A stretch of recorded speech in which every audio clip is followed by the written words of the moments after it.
पटोलेने एक उचित मुद्दा शेतकऱ्यांचा जे त्रास आहे त्यांच्याबरोबर सभागृहात मांडला। लोणीकरनी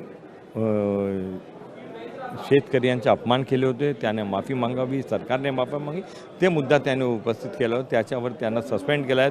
आम्ही सर्व संपूर्ण अपोजिशन या मुद्द्याबरोबर आहोत, शेतकरी बरोबर आहोत आणि नाना पटोलेचा जे सस्पेन्शन केलं आहे त्यांना बोलू नाही दिलेलं आहे, दिवससाठी सस्पेंड आहे, त्याच्यासोबत आम्ही सगळं जे आमचं युती आहे सगळं बाहेर आलेलं आहे, सगळं आजसाठी बॉयकॉट केलेलं आहे। राजदंडाला त्यांनी स्पर्श केला म्हणून ही कारवाई करण्यात आलेली आहे असं सांगतात। त्यांना बोलवायलाच नाही दिले। शेतकरीचा अपमान आम्ही सहन करणार नाही आणि शेतकऱ्यांचा अपमान होताना आम्ही चूप बसणार नाही। खरं तर पक्षाला गळती लागलेली आहे का? महानगरपालिकेला याचा मोठा फटका बसू शकतो? महानगरपालिकेला काय फटका बसणार नाही, ते इंडिव्हिज्युअल डिसिजन आहेत, नाही कोणी इंडिव्हिज्युअल देशले का काँग्रेसला काय ह्याच्यामध्ये काय फरक पडत नाहीत। आम्ही एकत्र आहोत सगळं।